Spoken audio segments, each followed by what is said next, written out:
আসসালামু আলাইকুম। তোমরা সবাই ভালো আছো? আলহামদুলিল্লাহ, আমিও ভালো আছি। আজকে আমরা পড়ব চতুর্থ দশ অধ্যায়, বাংলাদেশের প্রাকৃতিক দুর্যোগ। এখন আমরা প্রথমে দুর্যোগ ও বিপর্যয় সম্পর্কে একটু জেনে নেব।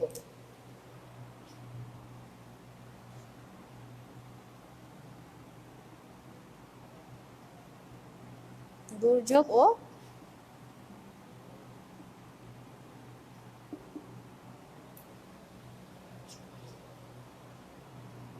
আচ্ছা, দুর্যোগ, তাহলে দুর্যোগটা কি হতে পারে? দুর্যোগ এমন একটা বিষয় যে আমরা সাধারণত সবাই জানি মোটামুটি, তারপর আমরা একটু ব্যাখ্যাভাবে যদি বলি, সেটা হচ্ছে কোনো একটি হঠাৎ বা আকস্মিকভাবে কোনো কিছু ঘটনা মানবিক অথবা প্রাকৃতিকভাবে ঘটে মানুষ, জনজীবন, সম্পদ সব কিছু ক্ষতিগ্রস্ত করে থাকে, তাকে আমরা দুর্যোগ বলবো। আর বিপর্যয় তাহলে কি?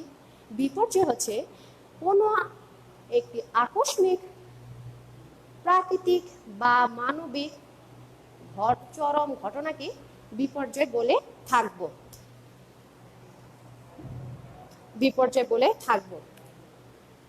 বিপর্যয় মানব সৃষ্ট হতে পারে, প্রাকৃতিকও হতে পারে।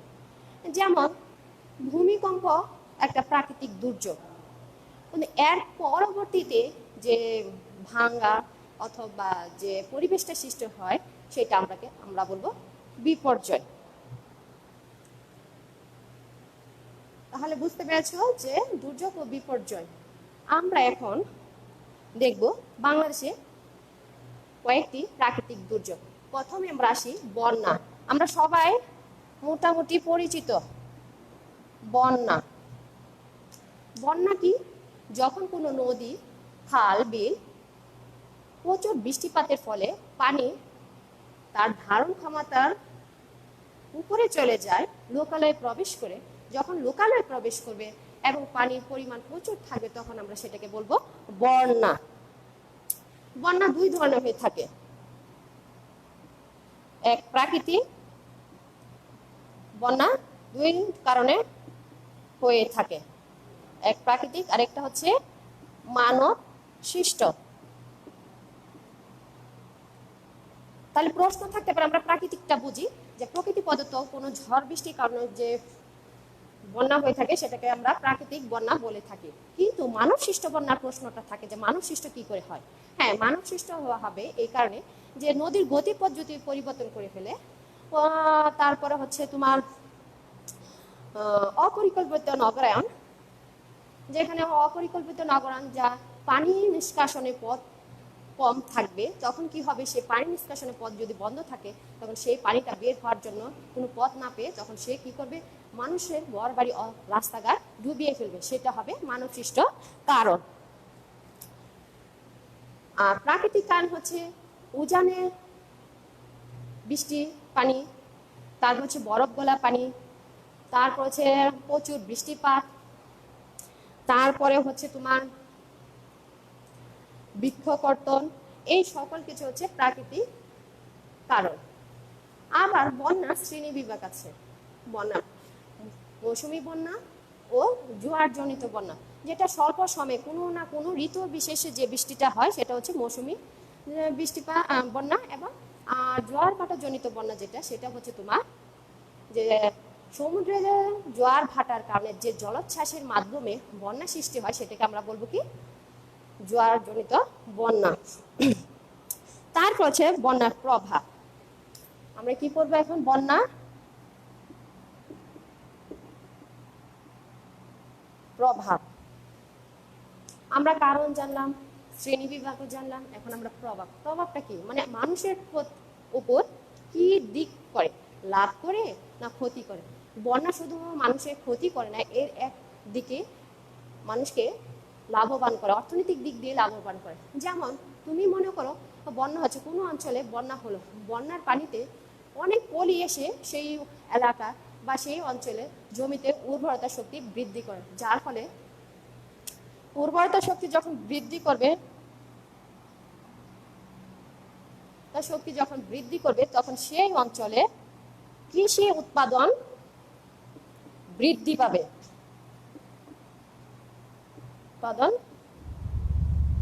বৃদ্ধি পাবে। আবার অন্যদিকে যদি চিন্তা করি, এটা হচ্ছে অর্থনৈতিক লাভবান, অর্থনৈতিক দিক দিয়ে, দিক দিয়ে যদি আমরা চিন্তা করি এটা বন্যার প্রভাবটা, অন্যদিকে যদি আমরা চিন্তা করি তাহলে সেটা হবে মানুষের জনজীবন দুর্বিষহ করে তোলে। বন্যা মানুষের ঘর বাড়ি, ফসলি জমি, পুরো বাড়ি ঘর, আসবাবপত্র যা কিছু আছে সবকিছু সে বিলীন করে নিয়ে চলে যায়। 2000 সালে 16টি জেলা 1 দেখো বন্যা, এটা তো আমরা অর্থনৈতিক দিকটা চিন্তা করলাম যে এর দ্বারা আমরা কি লাভ হচ্ছে আমাদের কিসে। অন্যদিকে 2000 সালে 16টি জেলায় বন্যা কবলিত ক্ষতির পরিমাণ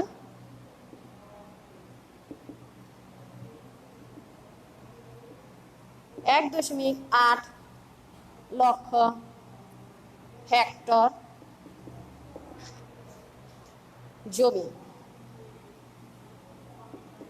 তাহলে দেখো যে 16টি জেলা, কয়টি জেলা? 16টি জেলা বন্যা ক্ষতির কারণে তার পরিমাণটা হচ্ছে কি, জমিটা নষ্ট করেছে কত?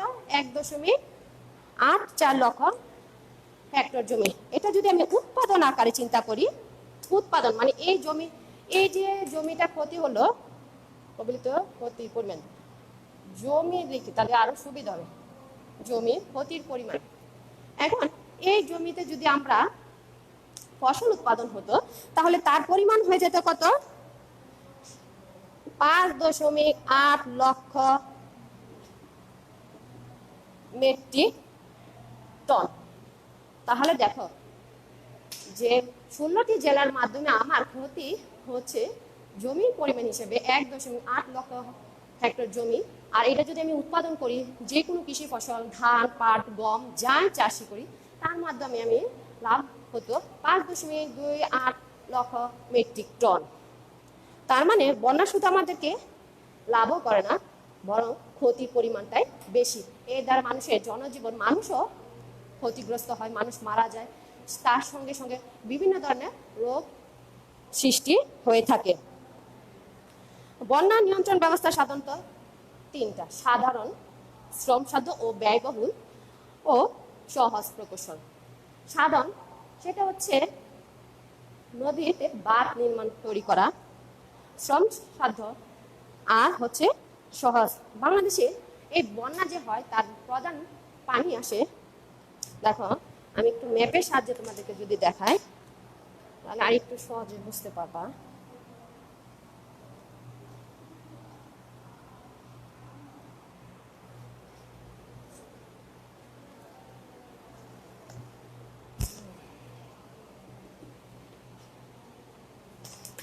দেখো আমি যদি মানচিত্রের দিকে লক্ষ্য করি, তাই বাংলাদেশে দেখো উজানে বরফ গলা পানি এবং হিমালয় পর্বতে পাদদেশ সবকিছু মিলে এইখানে বাংলাদেশের প্রধান 3টি নদী, এই যে প্রধান 3টি নদী কি হতে পারে বলতো? পদ্মা, যমুনা ও মেঘনা।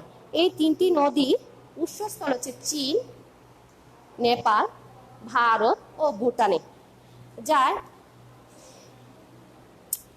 এই 3টি নদীর উৎসস্থল বাহিরে থাকার কারণে প্রতি বছর প্রচুর পরিমাণ পানি বয়ে নিয়ে আসে বাহির থেকে, যার 80% বাহির থেকে এসে থাকে। এবং এই নদী অববাহিকা এলাকার পরিমাণ 15,54,000 হেক্টর পরিমাণ।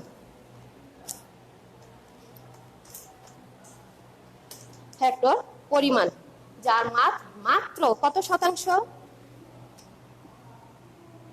মাত্র 7% রয়েছে কোন অঞ্চলে? আমার বাংলাদেশে। বাংলাদেশে কত শতাংশ আছে? 7%। আর বাকি সম্পূর্ণ 90% পানি সে ওই বাহির থেকে এই 3টি নদীর মাধ্যমে চলে আসে। হঠাৎ করে দেখবে বাংলাদেশে বর্ষাকালে শেষ শীতকাল পড়ছে পড়ছে এমন সময় দেখা গেল উত্তরাঞ্চলে প্রচুর বন্যা হচ্ছে। এর কারণ কি? উজানে বরফ গলা পানি আসে। দুই, ভারত থেকে ফারাক্কাবাদে পানি যখন তাদের এখানে বন্যা হয় আমাদের দেশে ছেড়ে দেয়, ওর কারণে আমাদের কি হয়? বন্যা হয়ে থাকে। তারপরে হচ্ছে খরা। আরেকটা আরেকটা প্রাকৃতিক দুর্যোগ কি? খরা। খরা খরা বলতে আমরা কি বুঝি? খরা খরা খরা হচ্ছে কোনো অঞ্চলে পর্যাপ্ত পরিমাণ বৃষ্টি না হলে মাটির উর্বরতা শক্তি যখন কমে যায় ও মাটি রুক্ষ হয়, তখন তাকে আমরা ওই সময়ে মাটির অবস্থা দেখে বলতে পারি সেটা হচ্ছে খরা। খরা খরার ফলে ওই সকল অঞ্চলে কি হয় না? দেখো, আমি যদি আবার মানচিত্রের দিকে খেয়াল লক্ষ্য করি তাহলে দেখো বাংলাদেশে উত্তর পূর্বাঞ্চলে প্রচুর পরিমাণে প্রচুর গরম থাকে, উষ্ণ থাকে, প্রচুর শীত, এবং গ্রীষ্মকালে প্রচুর গরম থাকার কারণে এখানে খরা বেশি দেখা যায়। খরার ফলে এই দেশে ওটুকু ওই অঞ্চলে ফসলের পরিমাণ কম হয়। ফসলের পরিমাণ যখন কমে যায় তখন মানুষের খাদ্য অভাব দেখা দেয়, দারিদ্রতা দেখা দেয়, মানুষ বিভিন্ন ধরনের রোগের সৃষ্টি হয়, কর্মসংস্থানের অভাব হয়ে যায় এবং উৎপাদন ক্ষতিগ্রস্ত হয়ে থাকে। তারপরে হচ্ছে ঘূর্ণিঝড়।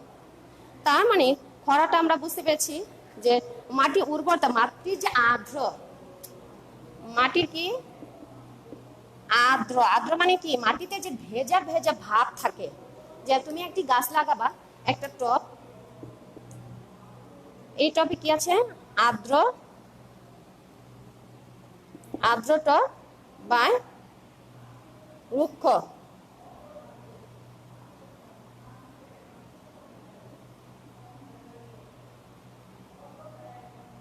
রুক্ষ টব।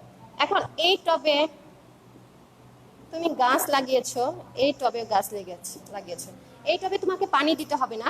কারণ হচ্ছে এই গাছটা মাটিতে যে পরিমাণ পানি আছে, এই গাছটা 4-5 দিন আপনি ভালো থাকবে, সতেজ থাকবে।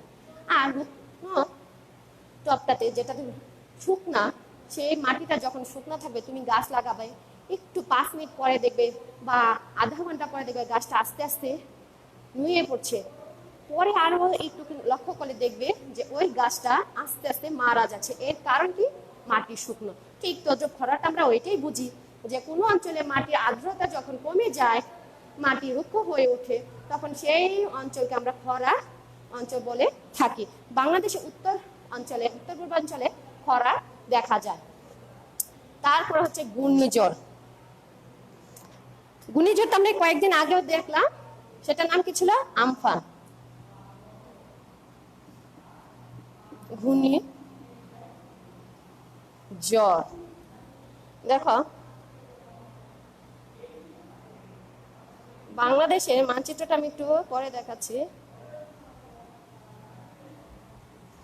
বাংলাদেশে পরে মানচিত্রে দেখাই তোমাকে। ঘূর্ণিঝড় এটা একটা নাম, একটা ঝড়ের নাম।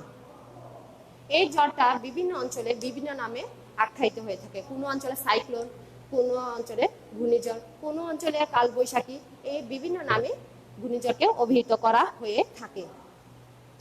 ঘূর্ণিঝড় নিম্ন কেন্দ্রে কি? নিম্নচাপ।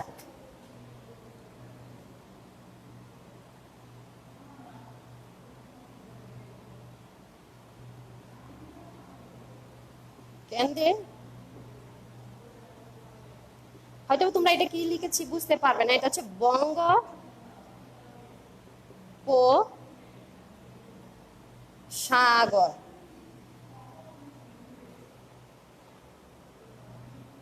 পরে টোটাল বড় মানচিত্রে দেখাবো। কেন্দ্রের দিকে কি? নিম্নচাপ। এখন নিম্নচাপটা কি?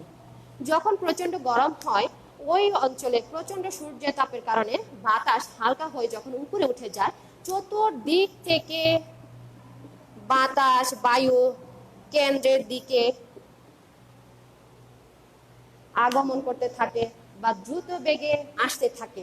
ফলে এই শূন্য স্থানটা, এই কেন্দ্রের স্থানটাকে পূরণ করার জন্য এখানে একটা ঝড়ের সৃষ্টি হয়, যা আমরা ঘূর্ণিঝড় নামে বলতে পারি। বাংলাদেশে আশ্বিন কার্তিক ও বৈশাখ, চৈত্র বৈশাখ মাসে ঘূর্ণিঝড় হয়ে থাকে। এই ঘূর্ণিঝড়ের ফলে মানুষের অনেক সয় সম্পদ, ফসলি জমি, মানুষের প্রাণ, জমি জমা সব ক্ষতিগ্রস্ত হয়, গাছপালা সবকিছুই ক্ষতিগ্রস্ত হয়। এখন বাংলাদেশের মানচিত্রে আমি একটু দেখাই, তাহলে ঘূর্ণিঝড়ের অবস্থানটা বুঝতে পারবে কেন আমাদের দেশে ঘন ঘন ঘূর্ণিঝড় হয়। এই যে ফার্ন এলাকা, এদিক থেকে যখন দক্ষিণ পশ্চিম দিক থেকে কোনো বায়ু আসে, তখন এটা ঊর্ধ্বমুখী হতে থাকে। ঊর্ধ্বমুখী হওয়ার কারণে এখানে একটা ঘূর্ণিঝড়ের সৃষ্টি হয়ে থাকে। তারপরে তার দেখো ঘূর্ণিঝড় প্রত্যেকটা অংশই কোনো না কোনো ভাবে একটার সঙ্গে আরেকটা মিল আছে। তারপরেটা কি আমরা এখন পড়ব, নদী ভাঙ্গন। দেখো ঘূর্ণিঝড়ের সঙ্গে কিন্তু নদী ভাঙ্গনের একটা সম্পর্ক আছে। নদী, তারপরে কি ভাঙ্গন।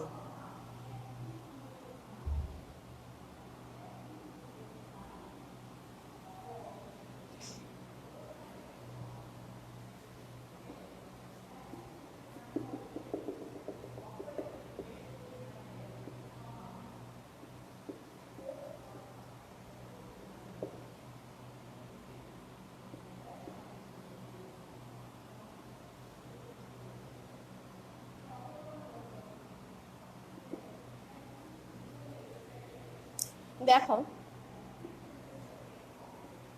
পানির ধর্ম হচ্ছে,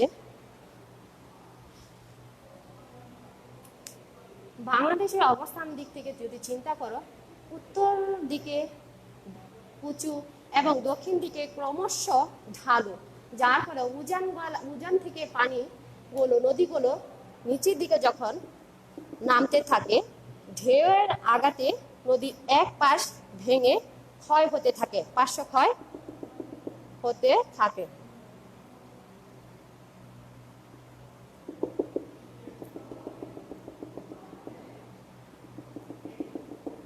এরকম করে পার্শ্ব ক্ষয় হতে থাকে। পার্শ্ব ক্ষয়ের ফলে নদী আস্তে আস্তে তার অংশটুকু, পার্শ্ব ক্ষয়ের ফলে যে অংশটা তার নদী গর্ভে বিলীন হয়ে যায়, তাকে আমরা বলবো নদী ভাঙ্গন। তাকে আমরা কি বলবো? নদী ভাঙ্গন। নদী ভাঙ্গনের কারণে বাংলাদেশে প্রচুর ক্ষয়ক্ষতি হয়। যেমন হয় ফসলি জমি, তেমনই হয় মানব জীবন এবং মানুষের বসত বাড়ি। প্রতি বছরই বাংলাদেশে প্রচুর নদী ভাঙ্গন সংঘটিত হয়ে থাকে। কারণ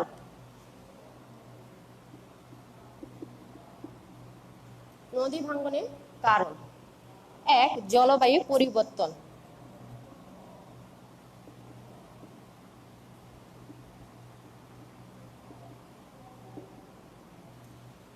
জলবায়ু পরিবর্তন। দেখো নদী ভাঙ্গন তো আমরা বুঝলাম যে নদী গর্ভের পানি প্রবাহ যখন তার পার্শ্ব ক্ষয় করে ভেঙে যায়, তাকে আমরা নদী ভাঙ্গন বলে থাকি। এখন এর কিছু কারণ আছে, তার মধ্যে এক নম্বর হচ্ছে জলবায়ু পরিবর্তন। দিন দিন তাপমাত্রা বৃদ্ধি পাচ্ছে গ্রিন হাউস গ্যাসের কারণে, এবং আমাদের দৈনন্দিন জীবনে বিভিন্ন জিনিস ব্যবহারের ফলে এটা আমরা নিজেরাই দায়ী। এটা জলবায়ুর উপরে পরিবর্তন হয়। এর ফলে কি হচ্ছে, শীতকালে দেখা যায় যে ঝড় বৃষ্টি হয়ে থাকে, কিন্তু আসলে শীতকালে বৃষ্টিপাত হওয়ার কথা নয়, কিন্তু এখন দেখা যাচ্ছে শীত আর গ্রীষ্ম নয়, যে কোনো সময় বৃষ্টিপাত হয়ে থাকে।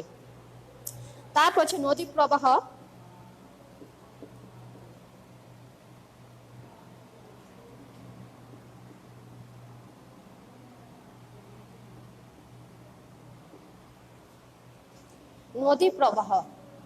নদী প্রবাহের কারণে কি হচ্ছে, তার গতিপথ বৃদ্ধি পাচ্ছে।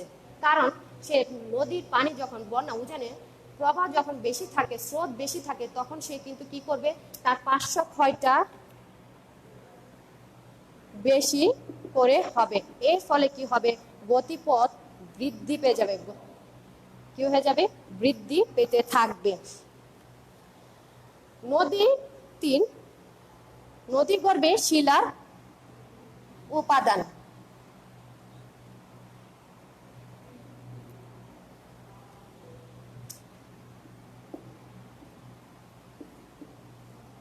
নদী গর্ভ বুঝো তো, নদী গর্ভ হচ্ছে নদীর তলদেশ। নদী গর্ভে কি শিলা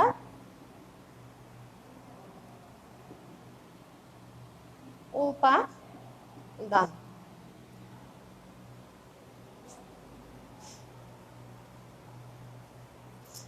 তারপরে হচ্ছে রাসায়নিক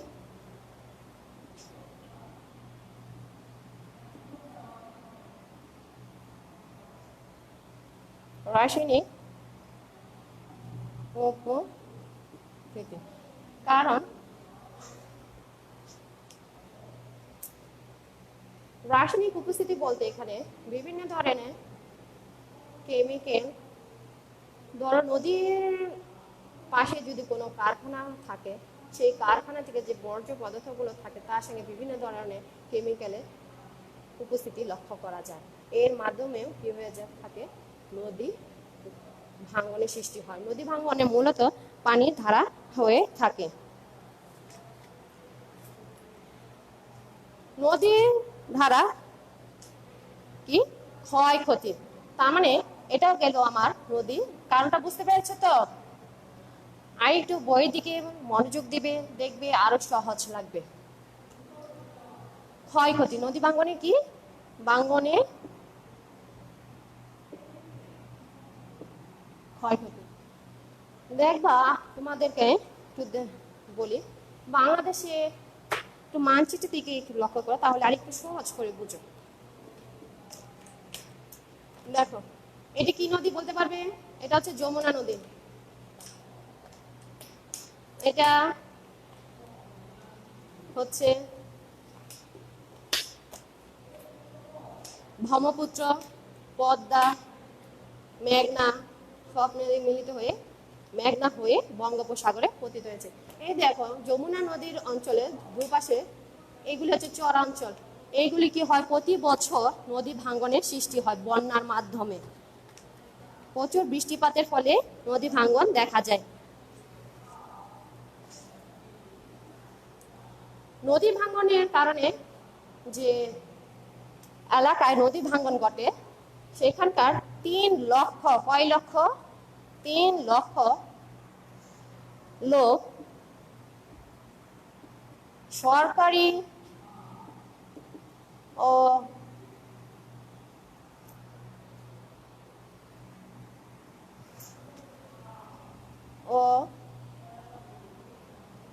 বেসরকারি প্রতিষ্ঠানে কি করে, আশ্রয় নেয়। দেখবে মাইকিং করা হয়, কিন্তু এই যে যেমন ঘূর্ণিঝড় আমফান হয়েছিল তখন কিন্তু সেটা কি করেছে, মাইক দিয়ে অ্যানাউন্স করেছে জনপ্রশাসন লোক, এবং টিভির মাধ্যমে বিভিন্ন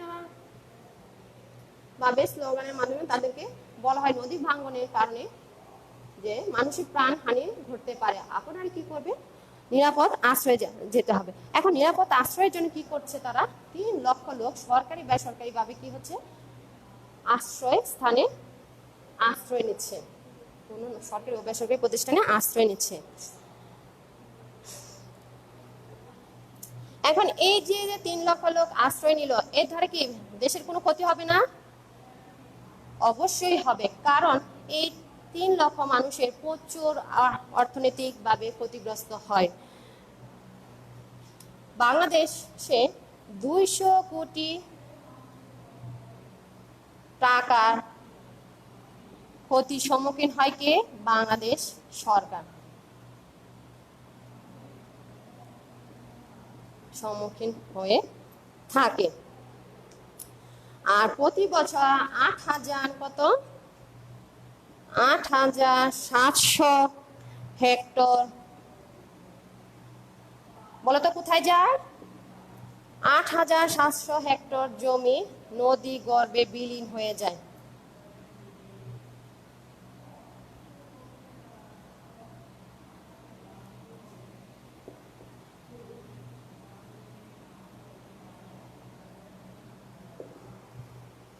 বিলীন হয়ে যায়।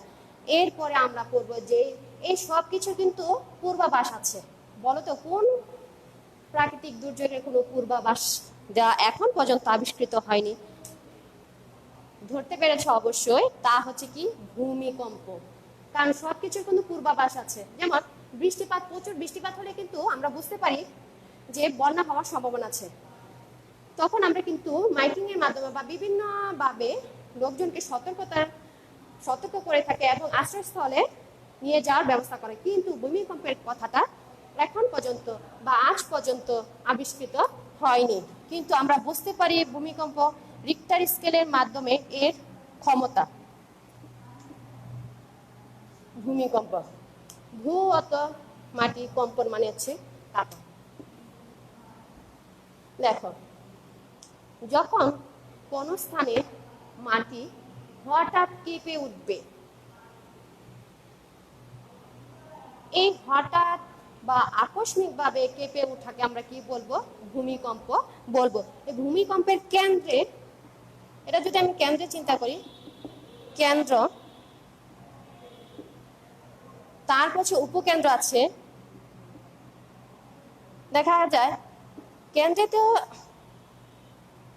কেন্দ্রে কেন্দ্রে ভূমিকম্প আঘাত করলো, এই দ্বারা যতটুকু ক্ষতি হবে তার চেয়ে উপকেন্দ্র। দেখো, যদি চীনে বা নেপালে যে সবচেয়ে বড় একটা ভূমিকম্প হলো, নেপালে চিন্তা করো, নেপাল আমাদের দেশের চেয়ে কত অনেক অনেক দূরে। তারপরও এই ভূমিকম্পে ওখানে উৎসস্থল ছিল যে ওখানে হয়েছিল, কিন্তু আমার দেশের উপকেন্দ্রে এটার আঘাত হেনেছিল। এর দ্বারা কিন্তু আমাদের দেশে অনেক দালান কোঠা হেলে পড়ে। আচ্ছা, এখন ভূমিকম্পে এর কারণ হচ্ছে আমাদের দেশে টারশিয়ারি যুগে পাহাড় এর ভূঘাটনিকতার কারণে। বারবার তো দেখানো, আচ্ছা দেখো, উত্তর পূর্বাঞ্চলে টারশিয়ারি যুগের পাহাড় সমূহ ও প্লাইস্টোসিন যুগের সোপান সমূহ, যেমন কোথায় এক ময়মনসিংহে কি বলতো প্লাইস্টোসিন কালে কি আছে? মধুপুর গড়, গাজীপুরে আছে বাওয়ালের গড়, ও আরেকটা আছে বলতো কোথায়? সেটা হচ্ছে উত্তরাঞ্চলে রাজশাহীতে বরেন্দ্রভূমি। এই সকল অঞ্চলে ভূঘাটনিকতার কারণে ভূমিকম্প হয়ে থাকে। ভূমিকম্প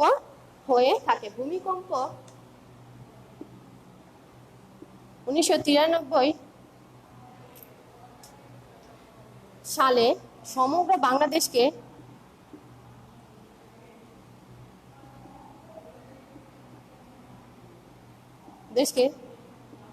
তিনটি অঞ্চলে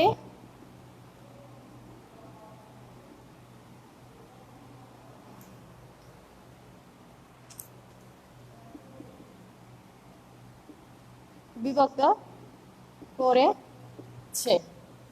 কয়টি অঞ্চলে? 3টি অঞ্চলে বিভক্ত করেছে।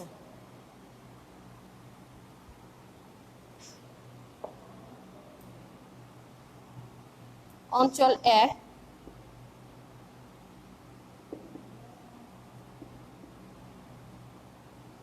অঞ্চল 2, অঞ্চল 3। এখন অঞ্চল 1, আমি ছোট্ট করে একটু বাংলাদেশের ম্যাপটা আঁকি, পরে আমি বড়টাতে দেখাই।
এটা হচ্ছে উত্তর, দক্ষিণ, পূর্ব, পশ্চিম।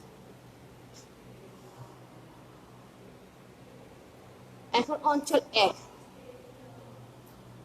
মারাত্মক। এ রিক্টার স্কেল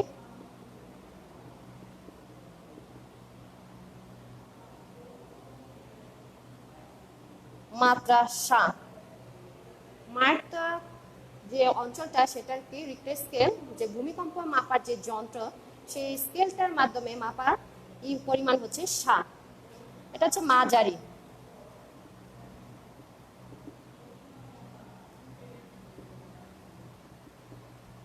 রিক্টার স্কেল মাত্রা 6।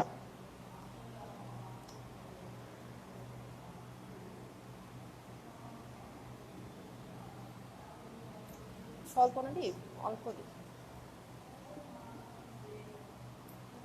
অল্প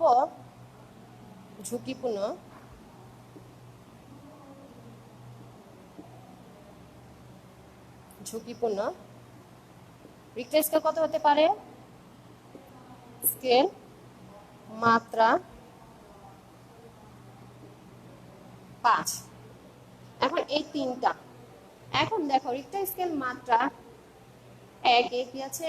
মাত্রা হচ্ছে 7। এটা হচ্ছে অঞ্চলটা হবে এ উত্তর পূর্বাঞ্চল। অঞ্চলটা কি হবে? উত্তর ও উত্তর পূর্বাঞ্চল অঞ্চল। মাঝারি, এটা যদি আমরা 1 ধরি,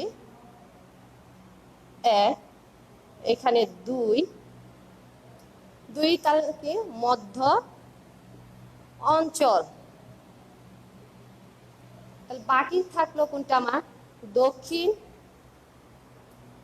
পশ্চিমাঞ্চল।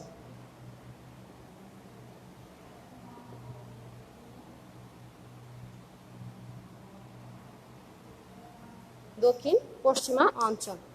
এখন একটু আমি মানচিত্রে একটু দেখাই, কারণ মানচিত্রটা হিজিবিজি। দেখো নীলফামারী, কুড়িগ্রাম এদিক দিয়ে ময়মনসিংহের মাঝামাঝি হয়ে হবিগঞ্জ পর্যন্ত এটা কি ভূমিকম্পের মাত্রা কে 7, এবং এটা হচ্ছে মারাত্মক অঞ্চল। 2 মাঝামাঝি হচ্ছে। তাহলে আমি আগে 3টা দেখাই, তারপর বাকি এটা বুঝতে পারবে যে কতটুকু অংশ থাকতে পারে। 3 নাম্বারটা বলেছি কি অল্প ঝুঁকিপূর্ণ রিক্টার স্কেল 5, দক্ষিণ পশ্চিমাঞ্চল। দক্ষিণ পশ্চিমাঞ্চল সেটা হচ্ছে চাঁপাইনবাবগঞ্জ হয়ে পদ্মা নদীর দক্ষিণাংশ হয়ে নোয়াখালী পর্যন্ত। এই পর্যন্ত হচ্ছে তোমার অঞ্চল 3। আর 2 তাহার মানে যে এই যে 1 এবং 2 এর মাঝে যে অংশটুকু আছে, একে চট্টগ্রাম কক্সবাজার পর্যন্ত, এই সবটুকু অংশ হচ্ছে তোমার অঞ্চল 2।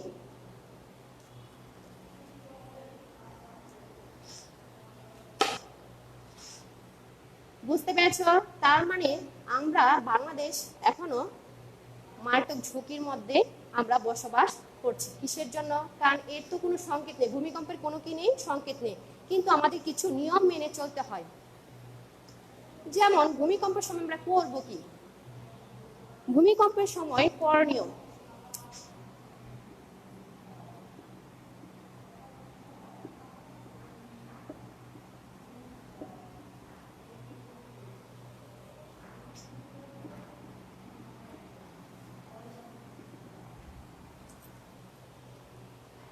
ভূমিকম্পে এখন হঠাৎ করে কোনো একটা স্থানে, হয়তো স্কুল কলেজ বা বাসায় অথবা অফিস আদালত অথবা শপিং মলে কোনো না কোনো স্থানে ভূমিকম্প হয়েই গেল।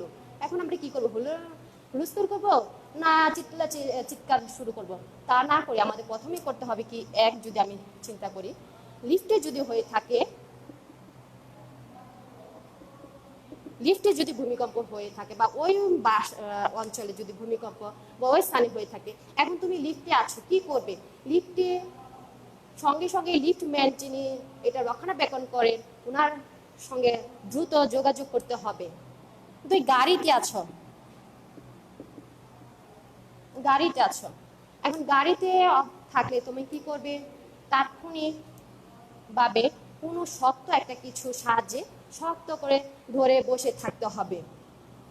দিনের চিন্তা করে যদি শপিং মলে অথবা বাসায় যদি থাকো তাহলে শক্ত কোনো খাট বা টেবিলে,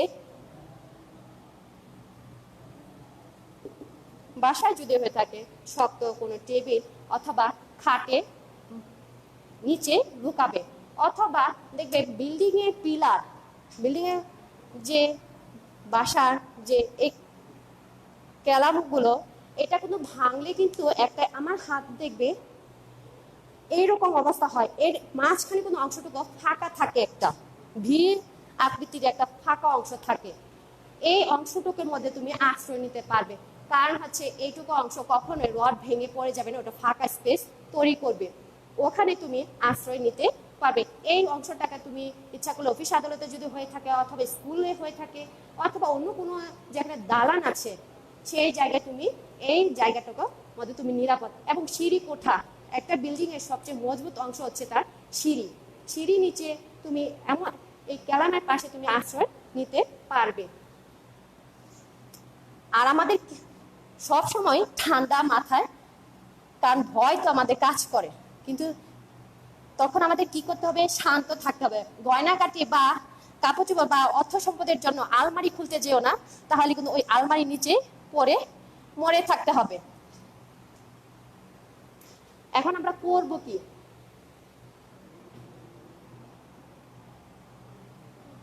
ভূমিকম্পের সময় ভূমিকম্পের পালনীয়,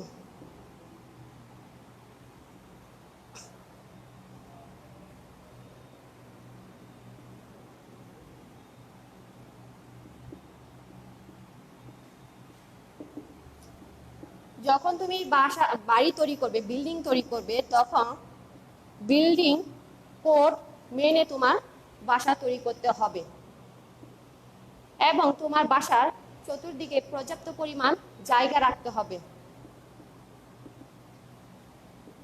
তুমি রাজুক থেকে যে বিল্ডিং এর যে নকশা প্রণয়ন করেছ সেই নকশা অনুযায়ী তুমি বাড়ি করবে, এর বেশি তুমি তৈরি করতে পারবে না।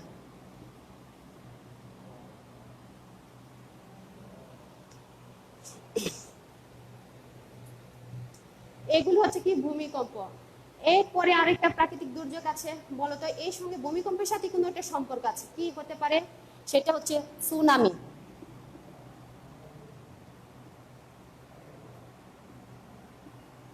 কারণ সুনামি কোথায় সংঘটিত হয়, সমুদ্রে। যখন ভূমিকম্প হয় বা আগ্নেয়গিরি অগ্নুৎপাত হয় তখন সমুদ্র গর্ভের পানি উপচে জোয়ারের সৃষ্টি হয়ে বড় বড় ঢেউ, প্রচুর 5-10 তালা এরকম, 10 ফুট 15 ফুট 20 ফুট এরকম ফুট, যখন 10 থেকে 25 ফুট উঁচুতে যখন এক একটা ঢেউ আসে, আর ঢেউ কি একটার পর একটা রেলগাড়ির মতো যখন ঢেউ আসতে থাকে, তখন এর আশেপাশে যত বাড়ি ঘর আছে, গাছপালা আছে এবং মানুষজন আছে সব কিছু সে কি করে সমুদ্র গর্ভে নিয়ে চলে আসে, এটা হচ্ছে সুনামি। কিন্তু বাংলাদেশে যেহেতু সমুদ্র এত বড় সমুদ্র উপকূলীয় অঞ্চলে আমাদের বাংলাদেশ নয়, তাই আমাদের দেশে হওয়ার সম্ভাবনা কম। কিন্তু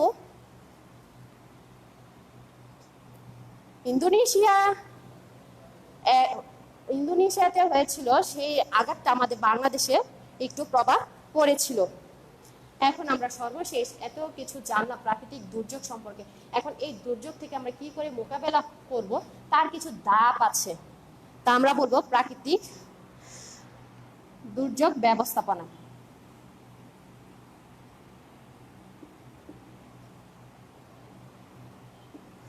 একটা ছকের মাধ্যমে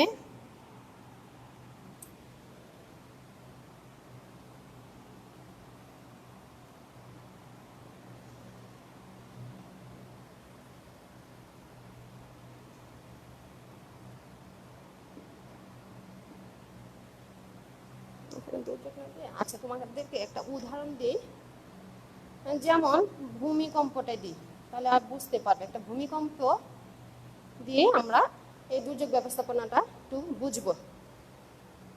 প্রথম ধাপটা হচ্ছে প্রতিরোধ।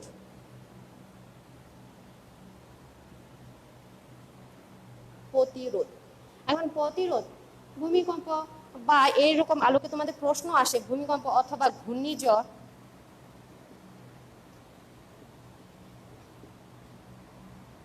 এগুলোর আলোকে প্রশ্ন আসে। প্রতিরোধ প্রতিরোধ হচ্ছে তুমি দুর্যোগের পূর্বে যে অবস্থাটা, তুমি দুর্যোগটাকে কিভাবে কমিয়ে নিয়ে আসবে, ক্ষয়ক্ষতি পরিমাণ কমিয়ে নিয়ে আসবে, সেটা হচ্ছে প্রতিরোধ।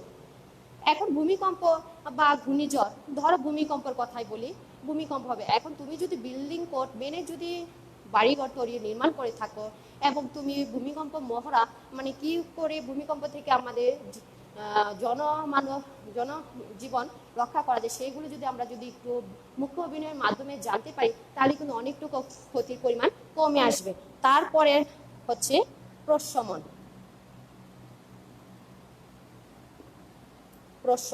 প্রশমন প্রতিরোধেরই কাছাকাছি। কোনো দুর্যোগের দীর্ঘস্থায়ী হ্রাস এবং দুর্যোগ প্রতিরোধটাকে বলা হয় প্রশমন। এখন তুমি আর ঘূর্ণিঝড়, এখন ঘূর্ণিঝড় হবে কোনো অঞ্চলে, তুমি জানতে পারছো যে কি আবহাওয়া অফিস থেকে তোমাদেরকে বিভিন্ন সংবাদ বার্তার মাধ্যমে বলা হলো যে 5 তারিখ অথবা 10 তারিখ বা অথবা অমুক মাসে একটা ঘূর্ণিঝড় আসার সম্ভাবনা আছে বাংলাদেশে। এখন আমরা আগাম সংকেত পেলাম, এখন তুমি মানলে না, কিন্তু যদি তুমি মেনে থাকো তাহলে আমাদের কি হবে, ক্ষয়ক্ষতির পরিমাণ কমে আসবে, মানুষজন কি করতে পারবে, আশ্রয়স্থলে যেতে পারবে, তাহলে প্রশমন ক্ষতির পরিমাণ কমে আসবে। তারপরে পূর্ব প্রস্তুতি। পূর্ব মানে আগে, প্রস্তুতি তো নিজেকে তৈরি বা পুরো কিছু তৈরি করব।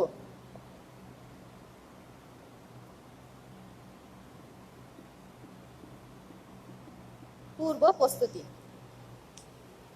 এখন ভূমিকম্প বা ঘূর্ণিঝড়ের চিন্তা করো, কোনো অঞ্চলে ভূমিকম্প বা ঘূর্ণিঝড় অথবা বন্যা হবে, যেমন ঘূর্ণিঝড় আমফানের কথাই চিন্তা করো। আমফান যখন হয়েছিল তার আগে আগাম সংকেত পাওয়ার কারণে আমরা কি করেছি, ওই সকল অঞ্চলের জনগণকে আমরা সরকারি বেসরকারি বিভিন্ন আশ্রয় কেন্দ্রে নিয়ে যেতে পেরেছি, যার ফলে আমাদের কি হচ্ছে, ক্ষতির পরিমাণ কমে আসছে। আর এটা হচ্ছে দুর্যোগ ব্যবস্থাপনার 3টি অংশ হচ্ছে মুখ্য, মানে হচ্ছে প্রধান অংশ।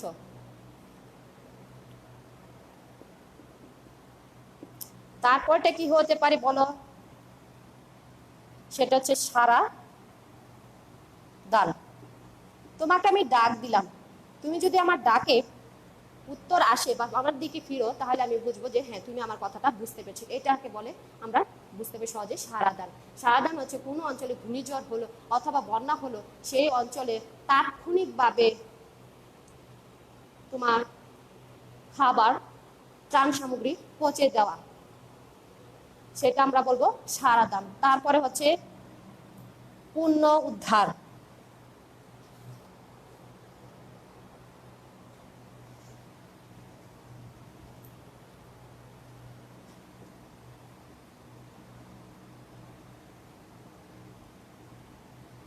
পুণ্য উদ্ধার।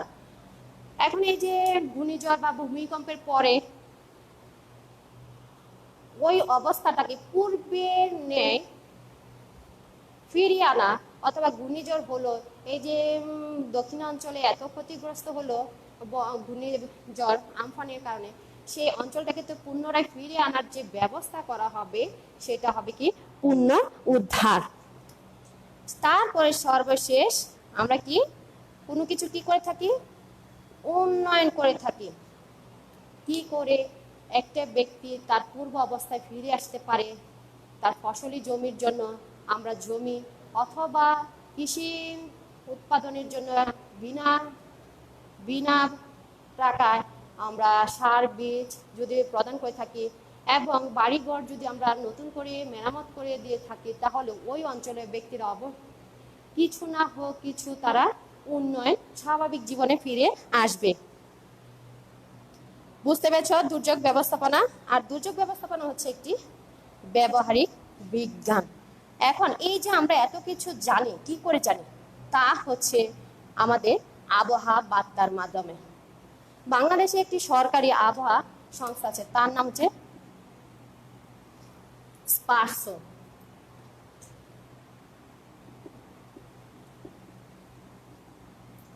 স্পারসো কি করে প্রতিদিনই আমাদের ভূ-উপগ্রহের কেন্দ্রের মাধ্যমে আমাদেরকে প্রতিনিয়ত মেঘচিত্রের মাধ্যমে আবহাওয়ার বার্তা প্রদান করে থাকে। এগুলোর মাধ্যমে আমরা দৈনন্দিন আমাদের দিনে কেমন অবস্থা হবে, রোদ হবে না বৃষ্টি হচ্ছে, না বাতাসে আর্দ্রতা কম হবে না বেশি হবে, কোনো অঞ্চলে ঘূর্ণিঝড় হবে কিনা, পূর্বাভাসটা দিয়ে থাকে। এছাড়াও বেসরকারি কিছু কিছু এনজিও আছে, যেমন কারিতাস, প্রশিকা, তারপরে হচ্ছে সিপিডিপি, এইগুলো অক্সফোর্ড, এগুলি হচ্ছে বিভিন্ন প্রাকৃতিক দুর্যোগের সময় কাজ করে থাকে। কোনো অঞ্চলে যদি দুর্যোগ হয়েই থাকে তখন সকলেই সরকারি, বেসরকারি এবং বিভিন্ন এনজিওর মাধ্যমে এবং জনপ্রশাসন এবং ব্যক্তি নিজস্ব পর্যায়ের দিক দিয়ে যদি আমরা জনগণের ওই সকল অঞ্চলের মানুষকে যদি সহযোগিতা করে থাকি, তাহলে অবশ্যই তাদের অবস্থার উন্নতি করা সম্ভব হবে। তোমরা পড়াটা বুঝে নিবে। এবং আরেকটা জিনিস, এই প্রশ্নটা এই দিকে একটা সার্কেল এরকম থাকবে, দেখবে কোন প্রশ্নটা কেমন করে আসে। একটু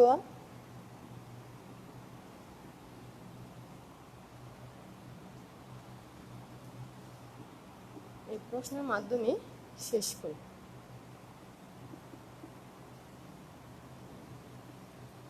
এখানে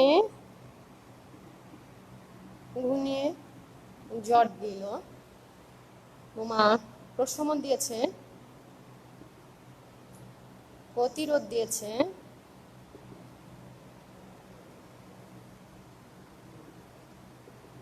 উন্নয়ন দিয়েছে।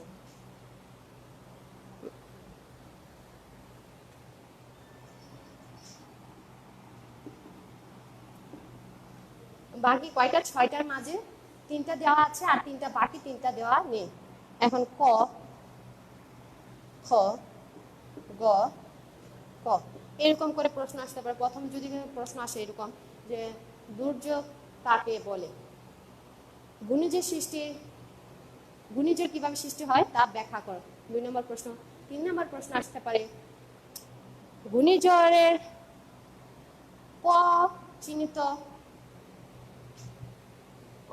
অংশ কি করে ঘূর্ণিঝড় মোকাবেলার সহযোগিতা করে থাকে ব্যাখ্যা করে। এবং আরেকটা প্রশ্ন, খ এবং গ, তোমার যে খ এবং গ অঞ্চলে করণীয়, কিভাবে ওই অঞ্চলকে আরো পূর্বের অবস্থায় ফিরিয়ে আনতে কি কি করণীয় তা ব্যাখ্যা করো বা বিশ্লেষণ করো। এরকম আলোকে তোমার প্রশ্ন এসে থাকে। বাসায় অবশ্যই মনোযোগ সহকারে পড়াশোনা করবে, তাহলে পরীক্ষায় ভালো রেজাল্ট করতে পারবে।